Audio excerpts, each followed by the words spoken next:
Napatingin ako sa malaking gate na pinasukan namin. Malaki ang bahay ni Winston, pero mas malaki ang bahay na pinasukan namin ngayon. May estatwa ng isang parang Greek goddess na may dalang banga at doon lumalabas ang tubig muna dumadaloy sa pabilog na water fountain. The car stopped in front of the mansion. Mabilis na bumaba ako at napatingin sa malaking mansyon na nasa harapan namin.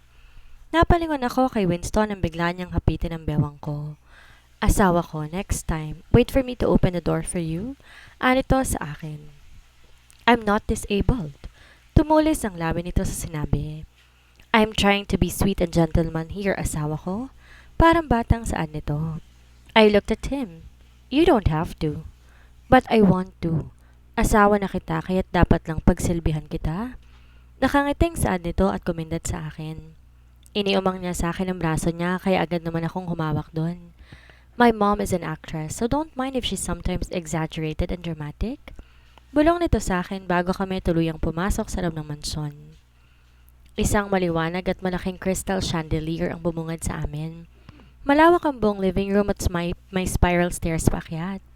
May isang malaking painting na alam kong hindi birong halagang nakasabit sa isang side ng living room. George, darling. Napatingin ako sa ina ng asawa ko na malapad ang ngiti habang pababa ng hagdan. She's wearing a green casual long dress. Abot hanggang paa ang dress niya, kaya mabagal ang pagbaba niya sa hagdan. Ang elegante niyang tingnan habang bumababa siya sa hagdan. Kahit may edad na siya, hindi yan halata sa itsura niya. Ang bata pa rin niyang tingnan. Di nakapagtataka, isa siya sa pinakasikat na industriya ng showbiz.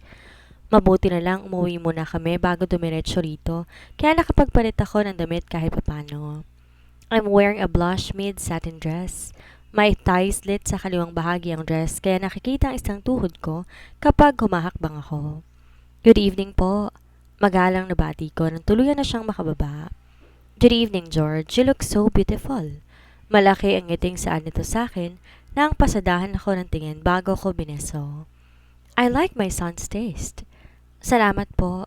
The camera can't justify your beauty. Saad ko sa kanya. Mas maganda talaga siya sa personal, ang kinis niya, at sobrang elegante. Medyo intimidating ang aura niya, siguro dahil sa pangalang daladal niya, pero nagiging warm ang itsura niya kapag ngumingiti siya. Parang si Winston lang, mukhang nakakatakot kapag seryosong mukha, pero cute kapag ngumiti. Mom, I'm also here. Napalingon kami kay Winston na nakasimangot dahil walang pumapansin sa kanya. Of course, my baby. Saad ng ina nito at agad siyang niyakap. Mom, don't call me like that in front of my wife. Hindi na ako baby. Reklamo nito. Saka ka na magreklamo kapag may bago ng babing tumatakbo dito sa loob ng bahay. Ani ng ina nito dito. Napatingin sa akin si Winston at ngumisi, pero pinagtaasan ko lang siya ng kilay. Huwag niya akong idamay sa gusto ng ina niya. Mabuti pa, mag-dinner na muna tayo. Pinagluto ko kayo ng mga paborito ninyo. Sabi ni Winston. You like Bicol Express and Calamares? I cooked it for you. Saad ng mama ni Winston habang nakahawak siya sa braso ko at naglalakad kami papunta sa dining room. Nakasunod lang naman sa amin ang asawa ko. Magkalapit kami ni Winston habang nasa tapat naman niya ang mama niya nang maupo kami sa mahabang mesa. Maraming pagkain sa ibabaw ng mesa kahit na kaming tatlo lang naman ang kakain. May nakita akong dalawang katulong na napasulyap pa sa gawi ko kanina. I am happy that my son is finally married now, lalo na't ikaw ang pinakasalan niya. You're very much welcome to Gallardo's family, George. So don't be shy. You're part of the family now. Mabait na saad nito sa akin. Salamat po. If you have a fight and you need the backup, just give me a call. Ako mismo papalo dyan sa asawa mo. Pagbibiro nito. Napatingin ako kay Winston ang lagyan niya ng hipon na binalata ng pinggan ko. Eat, don't listen to her.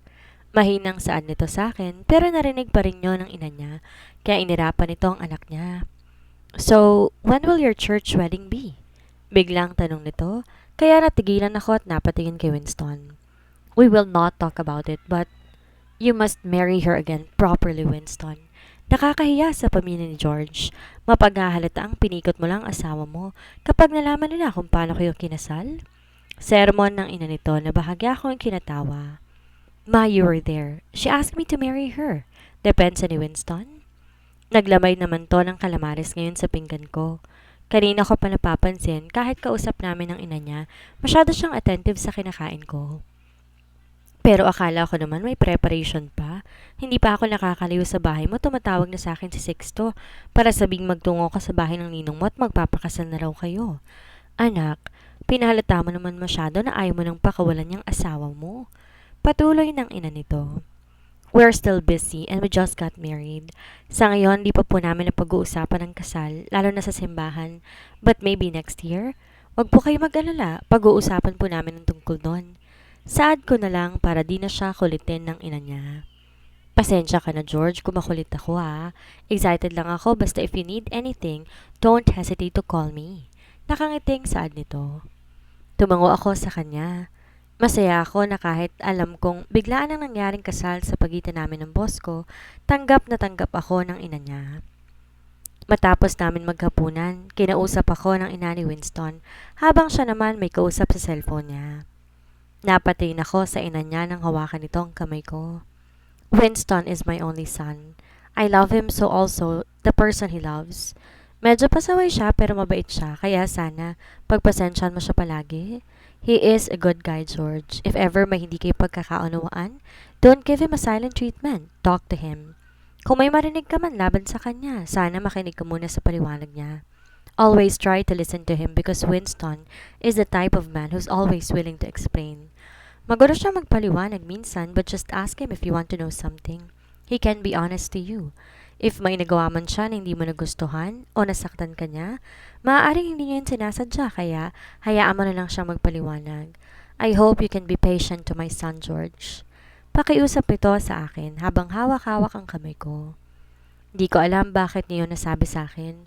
Para bang may ideya ko sa anak niya oras na hindi kami pagkakaunawaan? Ngumiti ako sa kanya, tinawakan pabalik ang kamay niya.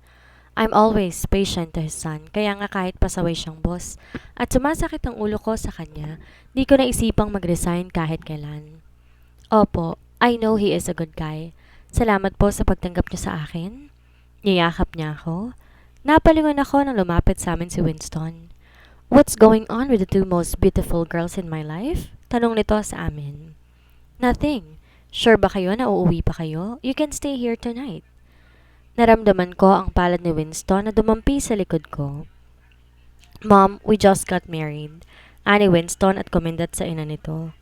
Bigla namang napatingin ang mommy niya na para bang gets ang sinabi niya. We will go ahead po. Paalam ko dito at bumesa sa kanya. Bye, Mom. Humalik naman sa pisngi nito si Winston. Ingat kayo. Saad na pahabol pa nito sa amin habang nakatayo siya sa may mismong harap ng main door. Kumaway pa ako sa kanya bago ko tuluyang sumakay ng kotse. Agad na kinabit ko ang seatbelt ko at tumingin kay Winston.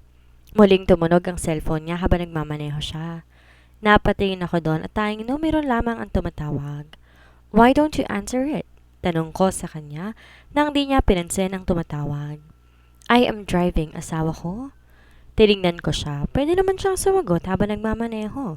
Loudspeaker lang niya o ikabit sa Bluetooth ng sasakyan. Paano pala kung importante ang tawag? Tumigil ang pagring ng cellphone niya pero muli iyong nagring. Answer it. Saad nito sa akin? Napatingin naman ako sa cellphone niya at kinuha ko yon. Nilagay ko sa loudspeaker para rinig niya kung sino ang tumatawag. Hello? Who are you? Bakit nasa yung cellphone ng fiancé ko? Galit na bungad sa akin mula sa kabilang linya. Napatingin ako sa asawa ko na biglang napalunok. Tinaasan ko siya ng kilay at umiling naman to sa akin na parang tinatanggi ang babaeng tumawag. Fiancé? Yes, this is Iza. And you are? Malditang tanong nito. Tumaas ang isang sulok ng labi ko. Iza, is that her name? Hello, who's this bitch? Muling tanong nito. His wife, sagot ko at pinatay ang tawag. Nakita kong malapad ng ngiti ni Winston dahil sa naging sagot ko. Tila proud na proud ito sa ginawa ko. I forgot you still have a fiancé. Sarcastic na saad ko sa kanya. Wife, don't mind her. She's just being delusional. Is that her? That girl your grandfather wants for you? Marahan tong tumango bago ininto ang sasakyan sa harap ng sensor na gate na kusang bumubukas. Agad naman itong ipinasok ang sasakyan. Nang huminto ang sasakyan, mabilis kong inalis ang suot kong seatbelt at bumaba ng sasakyan. Hinabol naman ako nito. Hinawakan sa braso pero winaksi ko ang kamay niya. Di ko alam kung ba't naiinis akong bigla. Are you mad? No. Jealous? No. You are mad? No. If I will kiss you, will you be angry? No. Wait, what? Di ko na natapos ang sasabihin ko nang mabilis niyang hilahin ang bato ko at hinalikan ako ng mariin. Sinubukan ko siyang itulak palayo pero hinapit niya ako papalapit sa kanya habang di pinapakawala ng mga labi ko. Nakahawak sa bato kong isang kamay niya habang isa namang braso niya ay nakapulubot sa bewang ko. Habol ang hininga ko nang pakawalan niya ang mga labi ko. Why did you kiss me? Inihingal kong tanong sa kanya habang nakatuon ang kamay ko sa dibdib niya. Can't I kiss my wife? Di ako nakasagot sa tanong niya. Napanunok ako sa paraan ng mga titig niya. Nasa labas pa rin kami ng main door pero may ilaw sa itaas kaya't malinaw kong nakikita ang mukha niya. Winston, stop thinking whatever you're thinking right now. Saway ko sa kanya na makita ang pilyong itis sa mga labi niya. Di ko alam pero may nararamdaman akong excitement at pinipigilan ko yon. Are you going to push me, wife? You said we would take it slow. Paalala ko sa kanya. Yon ang usapan namin kagabi. Huwag niyang sabihin na isang araw pa lang limot na niyang napagkasundoan namin. Yes, I will take you slow this time. He seductively said, and he gave me a wet kiss on my cheeks. We are still outside. Paalala ko sa kanya na mapansin ko na nasa labas pa rin kami. Mataas naman ang gate at di kami kita sa labas, pero di pa kami nakakapasok sa loob ng bahay. Bigla ko nitong binuhat na parang bata. Napayakap ako sa balikat niya para hindi ako malaglag. Put me down, utos ko sa kanya. Pero di ako pinakinggan nito at pinatong ako sa ibabaw ng sandalan ng couch. Winston, untag ko sa pangalan niya. You don't have to be jealous of her. You are my wife. I married you. You own me. Napatitig ako sa kanya habang nakahawak ako sa balikat niya. Hindi ako nagsiselos. Alam ko naman na wala akong dapat ipagselos at walang dahilan para magselos ako sa Isa na yon. Yun palang pangalan niya, Isa.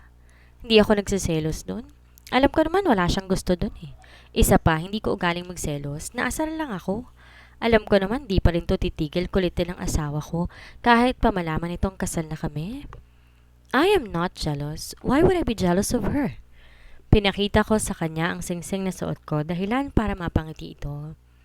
Ibebenta ko to kapag niloko mo ko. Pagbabanta ko sa kanya.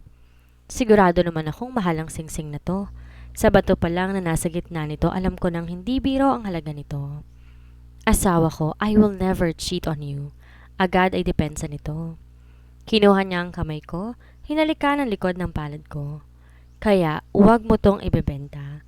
Gusto mo bilan pa kita ng maraming ganyan eh. Siguraduhin mo lang. You know what I hate the most? Someone like my father. I can treat you like you never exist if you cheat on me. Walang emosyon kong saad habang nakatingin sa mata nito. I was afraid to get married because I was afraid to be cheated on. I saw how my mother suffered because of my father's infidelity. And this is what I'm trying to avoid. But I will take a risk this time. I entered this marriage and there's no turning back now. So I will bet on him. I hope I made the right choice. Sinapo niya ang mukha ko. I am not stupid to cheat on you, George. He caressed my cheeks. I will be faithful to you. Pinataka na magaan halik ang labi ko. I will make you happy. He kissed my forehead. I will always choose you. He kissed my nose. You have all the right to me. Kaya kung gusto mo ako ipagdamot sa iba, that will bring more joy to me. Napatitig ako sa kanya. Di ko alam kung anong mararamdaman ko. Bumibilis ang tibok ng puso ko habang nagtatama ang mga mata naming dalawa. Sinasabi niya na pagmamayari ko siya, na ako lang may karapatan sa kanya at ang mga salitang iyon tila assurance na bumubusog sa puso ko. Nang unti-unting lumapit ang mukha niya sa akin, Kahit alam kong hahalikan niya ako, hindi ako lumayo sa kanya bagkos, pinikit kong aking mga mata upang hintayin ang mga halik niya. Magaan at mabagal, pero parang buong pagkatao ko'y hinihigop ng halik na pinagsasaluhan namin. Nang muli niyang hawakan ang mga hita ko para buhatin ako, kusang yumakap ang mga binti ko sa kanya habang ang mga labi namin patuloy na magkahinang.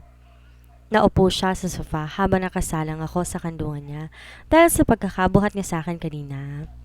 Nagsimulang lumalim ang halikan naming dalawa. Di naman ako lasing pero pakiramdam ko, nalalasing ako sa mga halik ni Winston ngayon. Unti-unting nagiinit ang katawan ko. Habol ang hininga naming dalawa na maghiwalay ang mga labi namin. Let's stop, wife, hanggat kaya ko pa magpigil. Saan nito habang marahas ang pagtaas-baba ng balikat. Do you want to stop? Tanong ko sa kanya habang marahang iniikot-ikot ang isang hintuturo ko sa batok niya. Napalunok ito sa naging tanong ko. Kitang-kita ko ang pagnanasang hindi maitago sa mga mata niya. Stop teasing me, asawa ko. Nahihirapang pakiusap nito. Kitang-kita sa mukha nitong nagpipigil, kaya lihim ako napangiti. You said I owned you. You also said you would take me slow. What happened? Mahinang tanong ko sa kanya.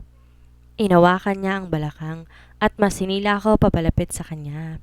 You will not be angry tomorrow? Paninigurado nito. Bakit ako magagalit? You were angry last time?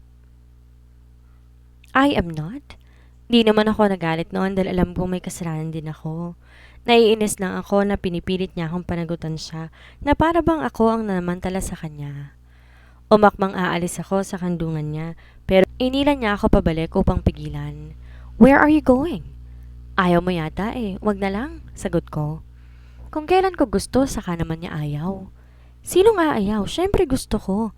Naniniguro lang ako dahil baka nabibigla ka lang. We already did it once. What's the difference of doing it again? Tanong ko sa kanya, kinangiti naman niya. Isa pa, asawa ko na siya. Alam ko na kahit iwasan kong may mangyari sa amin ngayon, we will do it again eventually. You said yesterday we will not sleep together. Paalala pa nito sa akin. At tuluyan na akong umalis sa pagkakaupo ko sa kandungan niya. Salamat sa pagpapaalala. Matulog na tayo. Malamig na saad ko at tumalikod sa kanya. Pero biglang umangat ang mga paa ko sa sahig nang buhatin niya ako. Walang matutulog, asawa ko. Nakangising saad nito at patakbong umakyat sa hagdan habang buhat-buhat ako. Kaya napahawak akong muli sa balikat niya dahil baka malaglag ako. Ibinaba niya ako sa kama. Mabilis inikot ko ang aking mga mata. This is not my room. Why are we here? Tanong ko sa kanya. Napatingin ako sa kanya na mabilis sinubad ang pangitaas niya. Bumungad sa akin ang magandang katawan niya. Ang ganda talaga ng katawan niya. Nasa tama lang ang mga muscles niya. Di gaya ng iba na medyo payat o kaya naman na sobrahan na sa muscles. Yung kanya, sakto lang, halatang alaga sa exercise. Nabinyagan na natin ang kwarto mo. Kaya ito namang kwarto ko ang bibinyagan natin. Malaki ang ngiting saad nito. Pigil ang hininga ko nang hubarin niya ang sandals na suot ko. Biglang nagtaasan ang mga balahibo ko nang gumapang ang kamay niya mula sa binti ko patungo sa hita ko at bawat mahawakan niya ay dinadampian niya ng halik. You're nervous. Saan nito? Matalim na tumingin ako sa kanya. Kinakabahan na nga ako, sinabi pa talaga niya. Just shut up and kiss me. Saad ko at bahagyang umupo ako at saka ko siya hinila sa batok. You talk a lot. Ako na mismong humalik sa kanya. Naramdaman ko ang pagngiti niya sa pagitan ng halikan naming dalawa. Hindi ako lasing ngayon. Alam ko ang ginagawa ko. I want him. He is my husband now. And I think I don't need any reason to be reserved in front of him. He's still a man. He has needs. And I'm his wife. Kung gusto ko siyang ipagdamot, kailangan kong punan lahat ng pangailangan niya. He broke the kiss and slightly bit my lower lip. I can feel his right hand caressing my thigh. I moaned when he kissed me on the neck, down to my cleavage. Ramdam kong may pagmamadali sa bawat kilos niya. Don't ruin my dress, paalala ko sa kanya. He pulled down the sleeves of the dress I was wearing. He tried to find the zipper at my back and when he found it, he pulled it down and removed my dress. He removed the hook from my bra while he kept kissing me. I gasped when he finally removed my bra and put one of my nipples inside his mouth. I held his head and pulled him closer to me. I keep on moaning in pleasure while enjoying the tickling sensation of his lips, doing wonders in my body. It felt like I was burning, but it was the type of fire that I wanted. I looked at him when he removed all his pants. I gulped when I saw his manhood. I felt like he would wreck me again, but there was a little excitement. Our eyes met and he smiled, a smile that promised a pleasurable night. Like he promised, he took me slow. Our bodies danced to a rhythm that only we can hear. The sound of our bodies touching each other added to the heat we felt. We're both sweating and catching our breath, but we're still craving the delicious feeling that I never felt. I keep on moaning while he keeps on kissing, licking, and sucking my skin. I don't know how many times I reach my climax. He keeps on pleasuring me, and I keep on asking for more. For the second time, I surrendered myself to him. And I know this is not the last, but only the beginning. I saw the desire in his eyes every time he looked at me, and that gave me a feeling of satisfaction. I felt like I was the most beautiful girl the way he looked at me. Winston? I moaned his name when he entered me again. You're still tight, wife. Ilang araw lang mula na may mangyari sa atin, ang sikip mo na ulit. My nails dig into his back when he thrust deeper. You're just a monster. I cried in pleasure when he started moving above me. Sana lang talaga makalakad pa ako na maayos bukas, hindi gaya nung una. The problem is that my husband is insatiable, so if I cannot walk properly tomorrow, I should not wonder why. I already lost count on how many times we did it, but like the first time, I felt like I lost all my energy. Nang bumagsak ang katawan niya sa akin at yakapin niya ako ng mahigpit, nakangiting pinikit ko ang aking mga mata dahil sa pagod. I hugged him back and smiled when I smelled his natural musky scent. I ate all the words I said. I am ready to gamble, and I hope I will win. Napaungol ako nang maramdaman kong niyakap ako ni Winston mula sa likuran ko.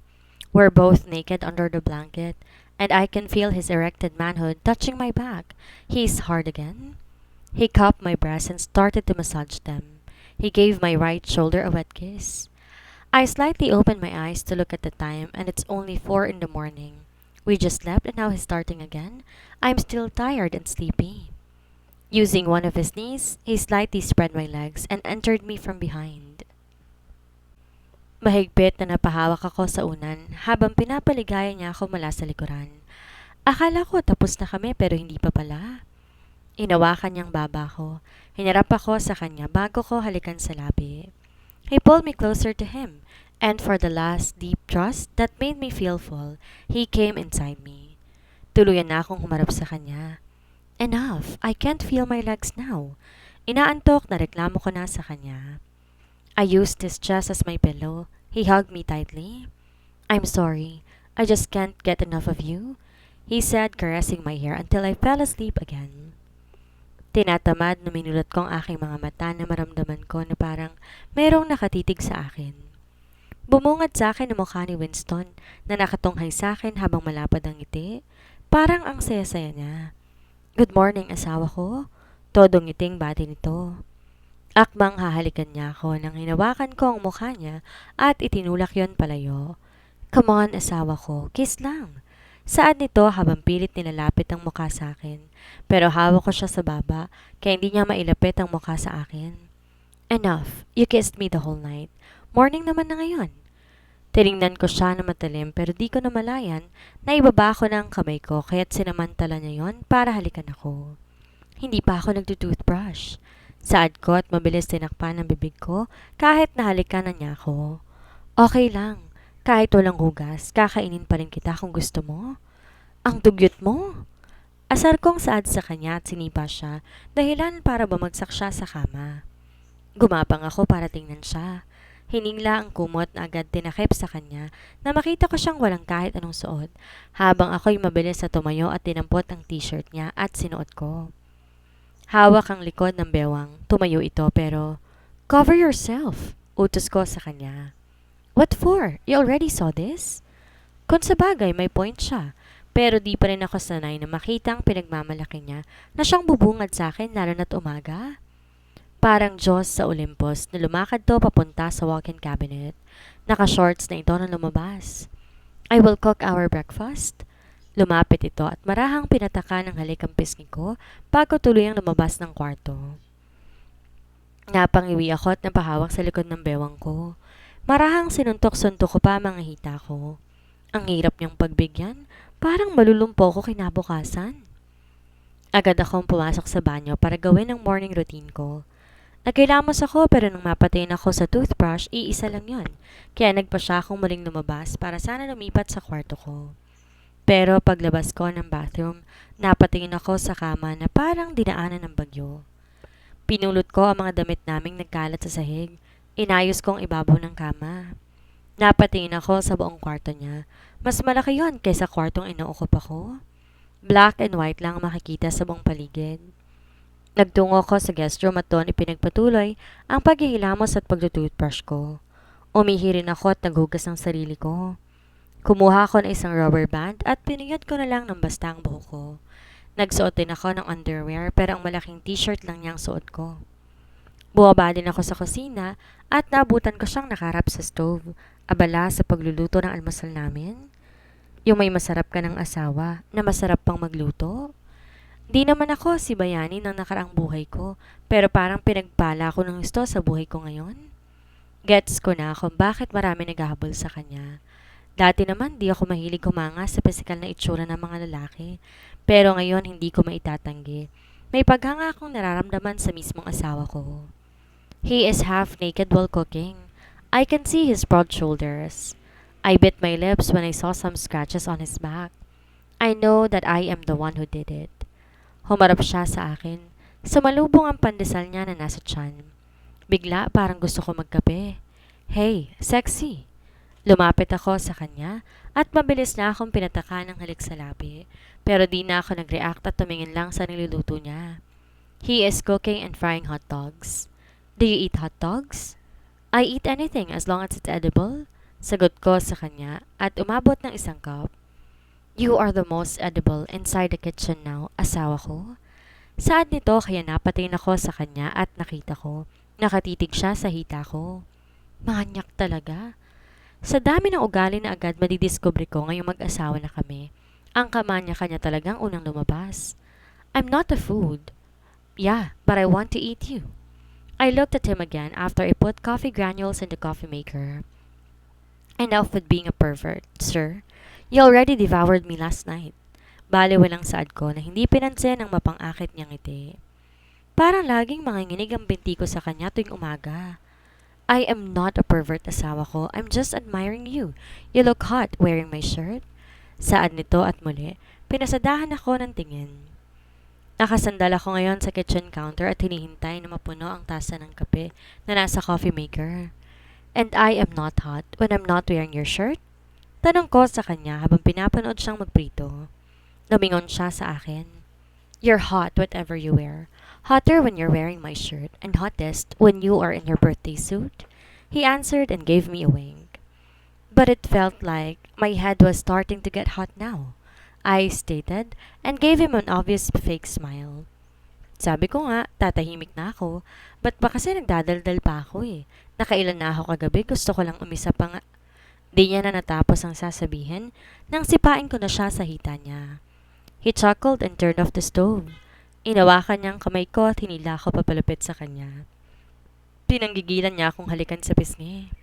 I'm starting to get addicted to you, asawa ko. I pushed him to get my coffee. Starting?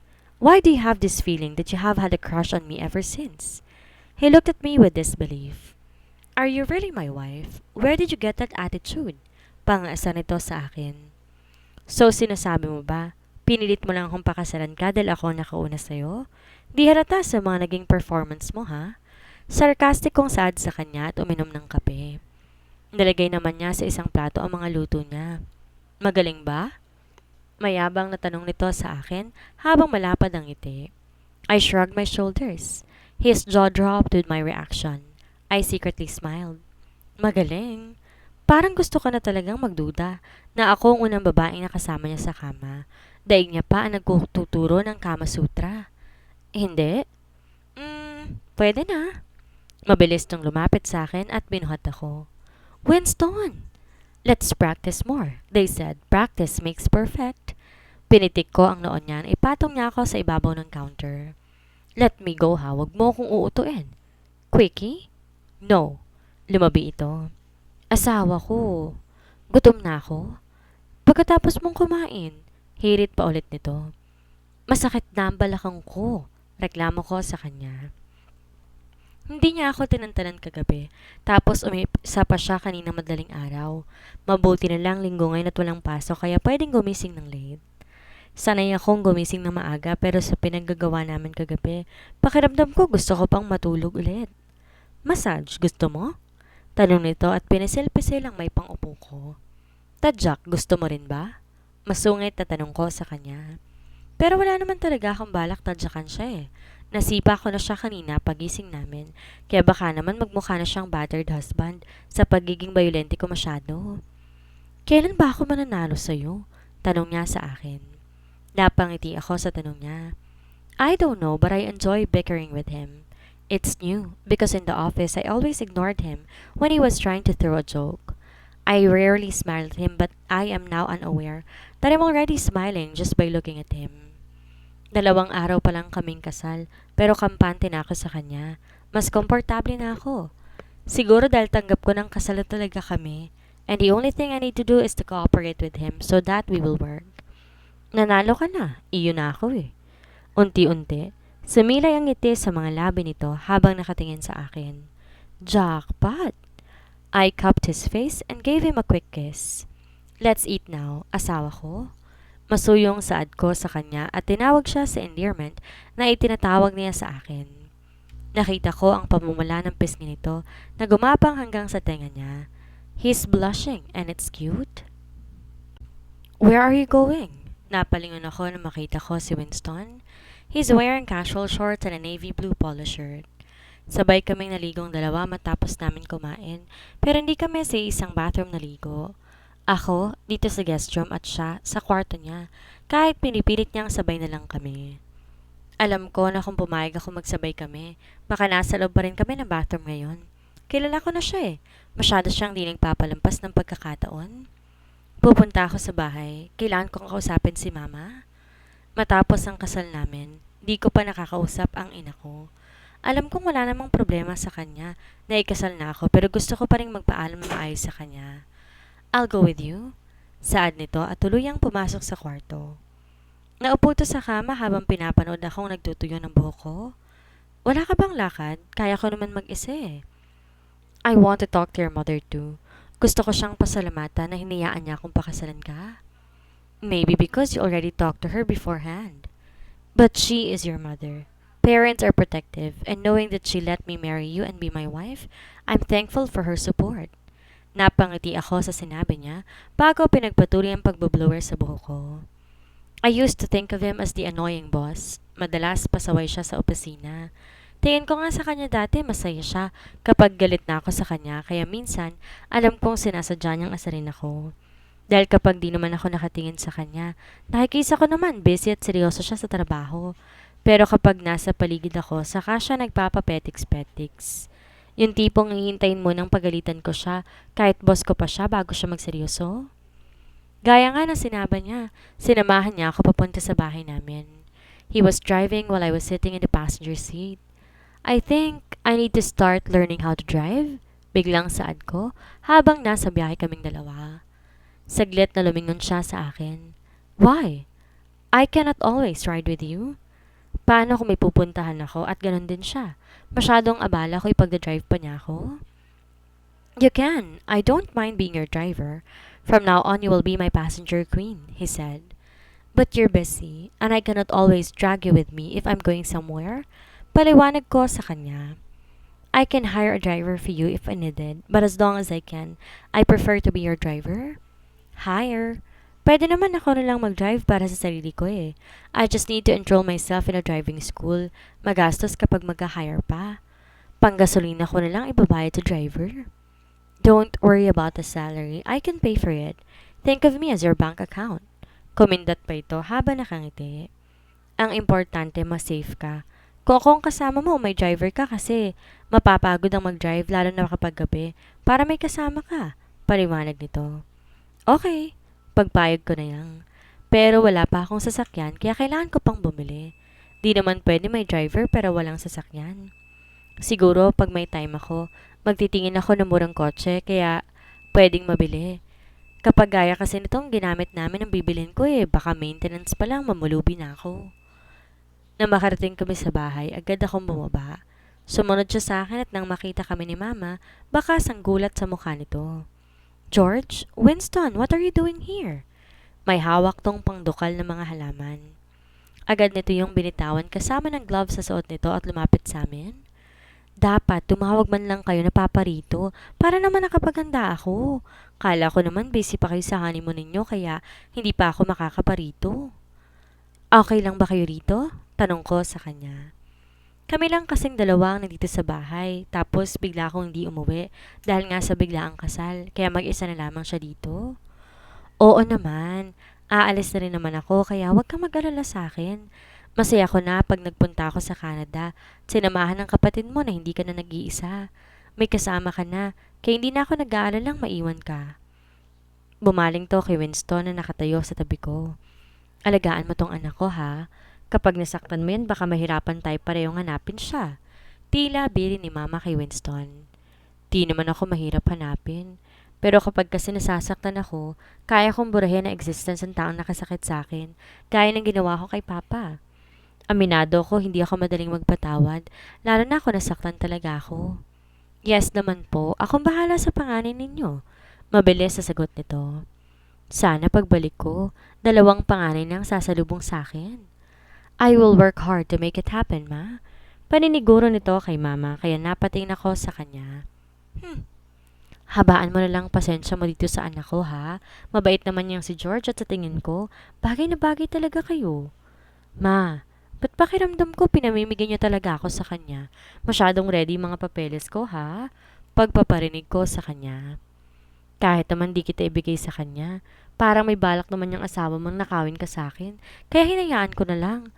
Gwapo naman Sigurado maganda at gwapo magiging anak ninyo. Kaya doon pa lang bawi ka na. Napatingin ako kay Winston na malaki ang ngiti sa sinabi ni Mama. Ramdam kong botong-boto siya kay Winston. Nako, magluluto lang ako saglit. Dito na kayo mananghalian. Saad ni Mama. Sabay-sabay kaming napatingin nang may nag-doorbell. Sino naman kaya yan?